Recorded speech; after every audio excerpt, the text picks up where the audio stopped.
नमस्कार दोस्तों, आप सभी को मेरे चैनल में स्वागत है। आज हम लोग कोशिश करेंगे साइंटिस्ट आइंस्टाइन का पाम एनालिसिस करने के लिए। उनके पाम के जो इमेज है वो मेरे पास था पहले से ही। एक किताब था जॉनी फिंचम का, यूएस के एक बहुत बड़े पामिस्ट का नाम है। उनके किताब में था, मेरे पास वो किताब था पहले से ही। तो उस पाम को हम लोग आज एनालिसिस करेंगे। एनालिसिस इसलिए करेंगे कि कुछ जो सिद्धांत थे, जो मेरे कुछ यूनिक सिद्धांत होते हैं, उसको इस्टेब्लिश करना है। वो उस एनालिसिस से इस्टेब्लिश हो जाएगा और ये भी इस्टेब्लिश हो जाएगा कि लाखों पामिस्टों के भीड़ में थोड़ा अलग ही ये चैनल, जहाँ पे आपको बहुत नीट और क्लीन सिद्धांत समझ में आ जाता है पामिस्ट्री के बारे में। तो आइए देखते हैं पाम क्या कह रहा है आइंस्टाइन का। पाम को अगर हम लोग देखेंगे तो साइज और शेप के बारे में पहले बात कर लेते हैं। मिक्स शेप के हैं, बड़े हैं, हेवी है। लोअर माउंट वेनस और चंद्रमा की तरफ हम लोग देख रहे हैं कि ज़्यादा भारी या ज़्यादा स्ट्रॉन्ग है। तो मिक्स शेप मतलब ये बता रहा है कि ये इंसान फिजिकल मेहनत भी कर लेगा और मेंटल मेहनत भी बेहतर तरीके से कर लेगा। भारी पाम मतलब लंबे समय तक मेहनत करेगा। और लोअर साइड चंद्रमा और वेनस, ये ज़्यादा स्ट्रांग होने के लिए ये इंडिकेशन करता है कि ऐसे लोग जो है फिजिकल लेबर, ऐसे लोगों को ज़्यादा देना पड़ता है अपने कामों में, लंबे समय तक क्लियरली मेहनत कर पाते हैं। ऐसे लोगों में क्रिएटिविटी और आर्ट के प्रति भी बहुत ज़्यादा झुकाव रहते हैं। ऐसे लोग क्रिएटिव, हाई थिंकर और आर्ट, किसी भी आर्ट हो उसके प्रति इन लोगों के ज़्यादा फोकस रहते हैं। अगर हम लोग थंब के ऊपर बात करेंगे तो आइंस्टाइन के थंब हमें देखने को मिल रहा है कि लंबे हैं, होना ही चाहिए। बहुत ज़्यादा स्ट्रॉन्ग इनके पावर होना चाहिए, इन्फ्लुएंस पावर, डोमिनेशन पावर, ठीक है। लेकिन जो बात मैं यहाँ पे फोकस करना चाहता हूँ, इनके दोनों पोर को देखिए, विल और लॉजिक पार्ट को देखिए। विल पार्ट आप लोगों को छोटा दिखेगा और लॉजिक पार्ट लंबा दिखेगा। आइंस्टाइन किस तरीके का साइंटिस्ट था? आइंस्टाइन इस तरीके का, सब्जेक्ट के बारे में आप बात नहीं कर रहे हैं, लेकिन आइंस्टाइन इस तरीके का साइंटिस्ट था जहाँ पे उन्होंने फॉर्मूला ज़्यादा दिया है। टेस्ला की तरह वो इन्वेंटर नहीं थे, सही है ना। तो ये फॉर्मूला डोमिनेटेड साइंटिस्ट थे जिन्होंने बहुत सारे जो फॉर्मूला दिया है, उस फॉर्मूला से हम लोग के जीवन में या फिर ब्रह्मांड के बारे में या पूरी दुनिया के बारे में या और परमाणु तक जो हम लोग देखते हैं कि परमाणु के बारे में भी हम लोग जान चुके हैं। तो जहाँ पे भी आप लोगों को ये थिंकिंग एबिलिटी आ जाए, ये कैसे आता है? ये उनके सोच के वजह से आया है। उन्होंने सोचा है उसको लंबे समय तक, बहुत ज़्यादा प्लानिंग किया है, ठीक है ना। एग्जीक्यूशन की तो बहुत ज़्यादा ज़रूरत नहीं पड़ी। ये प्लानिंग, थिंकिंग, ये सारे सब्जेक्ट की, ये सारी चीज़ों की ज़रूरत पड़ी। और ये कहाँ से आते हैं? थंब के ज़रिए अगर हम लोग बात करें तो ये लॉजिक पार्ट से आता है, विल पार्ट से एग्जीक्यूशन आते हैं। इसी तरीके से अगर आप टेस्ला के विज्ञानी जो साइंटिस्ट है टेस्ला, जिन्होंने बहुत सारे चीज़ों का इन्वेंशन किया है, उनके अगर थंब देखेंगे तो वहाँ पे आपको विल और लॉजिक पार्ट दोनों ही बराबर स्ट्रॉन्ग दिखेगा। यहाँ पे इस तरीके का एक पार्ट ज़्यादा स्ट्रॉन्ग, एक पार्ट कम स्ट्रॉन्ग नहीं दिखेगा। टेस्ला को दोनों चीज़ों का ही ज़रूरत था, खुद एग्जीक्यूशन का भी और प्लानिंग का भी। आइंस्टाइन जो है मेनली डोमिनेट करते हैं प्लान की तरफ, इसलिए इनका लॉजिक पार्ट ज़्यादा लंबा और ज़्यादा स्ट्रॉन्ग है। तो इसीलिए इनको ये जो साइंटिस्ट बने, ये इस तरीके का साइंटिस्ट बने जहाँ पे थिंकिंग पावर की ज़्यादा ज़रूरत पड़े। फॉर्मूला ओरिएंटेड इन्होंने जो भी इन्वेंशन या जो भी फॉर्मूलाज दिया है, वो हम लोग बाकी सारे जो साइंटिस्ट हैं उन्होंने उसको काम में लाए हैं और ला भी रहे हैं, और दुनिया में नया चीज़ों का इन्वेंशन हो रहा है। और बाकी सारी लाइन की अगर हम लोग या अमाउंट के ऊपर फोकस करेंगे तो हार्ट लाइन के ऊपर फोकस करिए। विष्णु सिंबल दिखेगा आपको, हार्ट लाइन 3 दिशाओं में बट रहा है। ये इंसान की जो इमोशन है ये बहुत ज़्यादा स्ट्रॉन्ग कर देता है। बहुत सारे पामिस्ट वीडियो में आप लोगों को दिख जाएगा, ये जश देगा, धन नहीं देता है। हर एक साइन, हर एक लाइन धन नहीं देता है, उसके पीछे मत भागिए। तो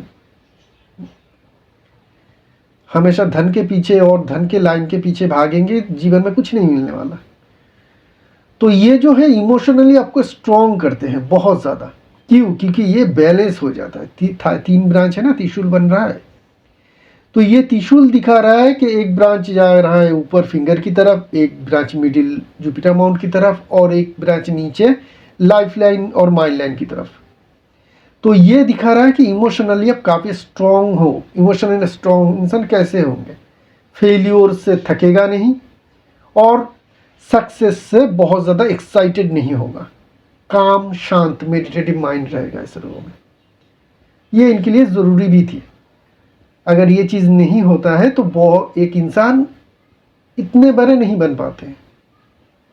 हाँ, तो बड़े बनने के लिए इस साइन की बहुत ज़्यादा ज़रूरत होती है अपने आप को बैलेंस करने के लिए। अब माइंड लाइन की बात करते हैं। बहुत लंबा माइंड लाइन। ये बहुत लंबा माइंड लाइन क्या कह रहा है?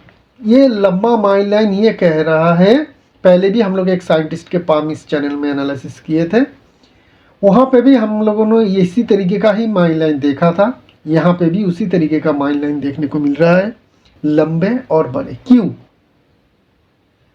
कौन इंसान है जिसकी जीवन के कैरियर की शुरुआत में फेलियर या स्ट्रगल का सामना करना पड़ता है? लंबे माइंड लाइन वालों का। और हर एक विज्ञानी, हर एक साइंटिस्ट बहुत सारा फेलियर के बाद अपना इन्वेंशन है या अपना सक्सेस है वो पाता है। ऐसा कोई साइंटिस्ट दुनिया में नहीं है जिसे अपने कैरियर के शुरुआत में स्ट्रगल नहीं फेस करना पड़ा या फेलियर का सामना नहीं करना पड़ा। और ऐसे इंसान जिन लोगों के लंबे माइंड लाइन वाले हैं, क्या होते हैं? सक्सेस जब होते हैं, कैसे होते हैं? बहुत बड़े सक्सेस होते हैं। और हर एक साइंटिस्ट जो सक्सेसफुल है उनके जीवन में भी हम लोग देखते हैं कि जब इनको सक्सेस मिलता है बहुत बड़े सक्सेस होते हैं। तो ये एक तो लंबा माइंड लाइन की क्वालिटीज़ ही है कि शुरुआत में स्ट्रगल करो लेकिन उसमें लगे रहो, उसी में ही लगे रहो, तो जाके आखिर में आपको एक सक्सेस मिलेगा जो बहुत बड़ा सक्सेस है। ये मैं फॉर्मूला जो आज 7 साल से आप लोगों को बता रहा हूँ माइंड लाइन की, वो यहाँ पे भी हमें देखने को मिल रहा है। एंड पार्ट में देखिए 2 ब्रांच में बट रहा है, एक मंगल की तरफ, एक चंद्रमा की तरफ। क्या कह रहा है? चंद्रमा एक इन्वेंटर, एक साइंटिस्ट, एक क्रिएटिव इंसान के जीवन में माइंड लाइन चंद्रमा उनसे कनेक्टेड होना बेहद ज़रूरी है। चाहे वो किसी भी तरीके से हो, डायरेक्ट जो है माइंड लाइन चंद्रमा की तरफ चला जाए या अपना ब्रांच भेजे। क्यों चाहिए? क्योंकि चंद्रमा जो होता है वो क्रिएटिव पावर की जगह है, वो हाई इमेजिनेशन की जगह है। तो हाई इमेजिनेशन और क्रिएटिविटी पावर दोनों ही चाहिए आपको कोई नया चीज़ इन्वेंट करने के लिए। वो चंद्रमा से आएगा और आपका दिमाग तक पहुंचना चाहिए, वो माइंड लाइन के ज़रिए पहुंचेगा। तो इसलिए माइंड लाइन कनेक्टेड होना ज़रूरी था, जो यहाँ पे कनेक्टेड होता हुआ देखने को मिल रहा है। दूसरा ब्रांच जो मंगल की तरफ जा रहा है ये ज़रूरी है, ये डिफेंसिव पावर को स्ट्रॉन्ग करता है इंसान के। ठीक है, डिफेंसिव पावर स्ट्रॉन्ग ना हो तो इंसान जो है मतलब अंधाधुन भागता रहता है रिस्क को लेके, और जहाँ पे क्वेश्चन होने की ज़रूरत होता है वो क्वेश्चन नहीं हो पाता है। तो ये इंडिकेशन भी यहाँ पे ज़रूरी था जो हमें देखने को मिल रहा है। माइंड लाइन और लाइफ लाइन के बीच में गैप देखिए, काफ़ी लंबा गैप है, बड़ा गैप है। तो ये क्या बता रहा है? ये बता रहा है चाहे दुनिया में कोई इसे कुछ भी बोले, ठीक है, कोई भी इंसान इसको कुछ भी बोले, ये जो डिसीजन लेगा ये उसी के ऊपर ही अमल करेगा। चाहे आप इनको 100 से ज़्यादा इसको आप लॉजिक दे दीजिए कि ये ठीक नहीं है, ये हो सकता है, ये उसको एक्सेप्ट नहीं करेगा। इसकी दिमाग में जो सारी बात अपने ख्याल आएगा उसी के ऊपर ही अमल करेगा। हाँ, आपकी आइडिया भी इनके साथ जुड़ जाएगा, एक ही होगा तो ये मान लेगा, लेकिन वो किसी भी तरीके से दूसरे के मत को, दूसरे की राय को एक्सेप्ट नहीं करता। ये हाईली इंडिपेंडेंट सोच की इंडिकेशन है, इंसान की नहीं, सोच की। ठीक है, तो ये भी यहाँ पे ज़रूरी था, एक इंडिपेंडेंट सोच, नया कुछ करने के लिए, कुछ हटके करने के लिए ये सोच ज़रूरी होता है। और क्या चीज़ है इस पाम में, अगर हम लोग देखें लाइफ लाइन को थोड़ा देख लेते हैं। लाइफ लाइन में क्या देख सकते हैं हम लोग, आइंस्टाइन बहुत लंबा जिए, ठीक है, बीच में आपको लाइफ लाइन में कमज़ोरी दिखेगी, लेकिन वो कोई बात ही नहीं है। एक तो स्ट्रॉन्ग मंगल रेखा, जैसे लाइफ लाइन से अलग हुआ, धीरे धीरे करके अपना गैप बढ़ा रहा है, जो मैं कहता हूँ कि ये सबसे बेहतर मंगल रेखा है जो इस पाम में देखने को मिल रहा है। ये हमेशा आपकी लाइफ लाइन की डिफेक्ट को प्रोटेक्ट करता रहेगा। और जो मंगल माउंट और वेनस माउंट से जगह मिल रहा है, देखिए इनके काम के लिए बहुत ज़्यादा एनर्जी की ज़रूरत पड़ता है, होगा रात रात तक जाग के अपने फार्मूला के ऊपर काम करना, ठीक है, उसको फेल्योर के बाद फिर से करना, तो इसके लिए बहुत ज़्यादा एनर्जी की ज़रूरत पड़ेगी। लंबे आयु तक इन्होंने जिए, उसके लिए बहुत ज़्यादा एनर्जी, पॉजिटिव एनर्जी की ज़रूरत पड़ी, इम्यून पावर स्ट्रांग होने की ज़रूरत पड़ी। ये सब जो आते हैं, ये लाइफ लाइन कितनी दूर मंगल और वेनस से है उसके ऊपर डिपेंड करेगा। ये काफ़ी दूर है, जिसके कारण इनको जो है ये एनर्जी मिलता हुआ दिखने को मिलेगा। एक एस्पिरेशन लाइन भी है, देखिए ये जो लाइन है ना, नीचे से वेनस माउंट के नीचे से आके लाइफ लाइन को काट के पाम के बीच में जा रहा है, इसे एस्पिरेशन लाइन कहते हैं। ये भाग्य रेखा नहीं है, हाँ, ये एस्पिरेशन लाइन है। ये बहुत रियल लाइन होते हैं। ऐसे लोगों की जीवन में एक एस्पिरेशन रहता है, इंस्पिरेशन भी कह सकते हैं जीवन में। वो किसी के द्वारा हो सकता है, कोई इंसान हो सकता है, वो खुद हो सकता है, या उसका काम हो सकता है, वो पता नहीं, लेकिन ज़रूर रहता है। जिन लोगों के भी जीवन में इस तरीके का आप लाइन दिखे कि वेनस माउंट से लाइन आ रहा है, लाइफ लाइन को काट के ऊपर जा रहा है, लेकिन वो फेथ लाइन नहीं है, वो शनि माउंट की तरफ नहीं जा रहा है, वो हल्का होगा, पतला होगा, तो वो एस्पिरेशन लाइन है। ऐसे लोग जीवन में किसी न किसी कारण से इंस्पायर ज़रूर होते हैं। कोई इंसान रहता है इनके बैकिंग करने वाला, इंसान ना रहे तो इनका जो गोल है, जीवन का जो गोल रहेगा, वो ही इतना महान होगा, इतना बड़ा होगा कि उनको वहाँ से इंस्पिरेशन मिलता रहेगा। तो ये बहुत अच्छे हमें साइन लाइन देखने को मिल रहा है, इंस्पिरेशन या एस्पिरेशन लाइन। ठीक है, अब देखिए इनके भाग्य रेखा। ठीक है, भाग्य रेखा को देखते हैं। शुरुआत में 27-28 से शुरू हुआ, उनका कैरियर शुरू बहुत अच्छा चला। उसके बाद बीच में हमें थोड़ा हल्कापन दिखा। इस टाइम में उन्होंने शेयर स्टॉक मार्केट में बहुत सारे पैसे गंवाए। वो एक बेटर साइंटिस्ट तो थे, बहुत अच्छे साइंटिस्ट तो थे, लेकिन वो बहुत ही खराब इन्वेस्टर थे। उन्होंने बहुत पैसा अपना जो है स्टॉक मार्केट में गंवाया, और वो इंडिकेशन हमें फेथ लाइन के बीच में जो हल्कापन हो रहा है वहाँ से हमें देखने को मिल रहा है। देखिए यहाँ पे त्रिशूल फॉर्मेशन दिखेगा आपको। भाग्य रेखा, रवि रेखा और बुध की रेखा एक ही पॉइंट से शुरू हो रहा है। जो मैंने कहा, एक वीडियो बनाया था ना, 10 लकी साइन, 10 लकी साइन में से जो पहला साइन है, मतलब जो अव्वल दर्जे का जो सबसे स्ट्रॉन्ग साइन होता है, वो वाला साइन इनके हाथ में है। यहाँ पे हमें देखने को मिल रहा है कि त्रिशूल बन रहा है। भाग्य रेखा, रवि रेखा और बुध की रेखा एक ही पॉइंट से शुरू हो रहा है।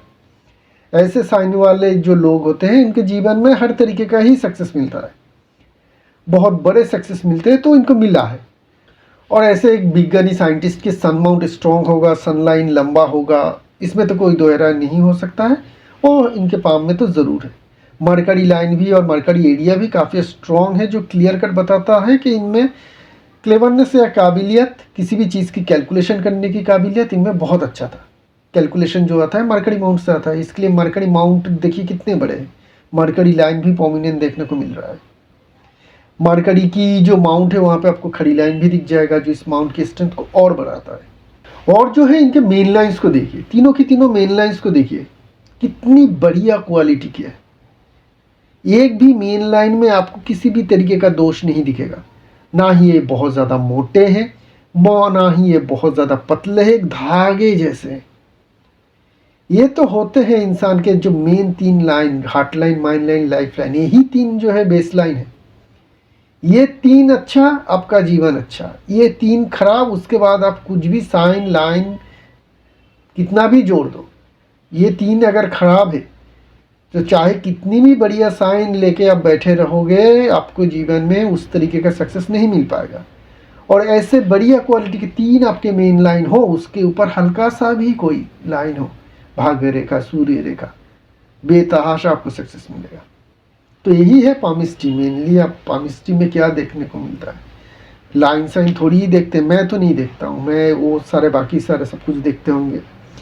मैं देखता हूँ कि मेन लाइन्स की फॉर्मेशन कैसे है, पाम कैसे है, थंब कैसे है, उसके ऊपर भाग्य रेखा, रवि रेखा क्या कह रहा है। इसलिए हमेशा 99% केस में क्यों मेरा प्रेडिक्शन मिल जाता है इंसान के जीवन, पास्ट बोलिए, प्रेजेंट बोलिए या फ्यूचर के बारे में बोलिए, वो इसी कारण से। तो ये एनालिसिस यहीं पे रखते हैं। आप सभी को नमस्कार।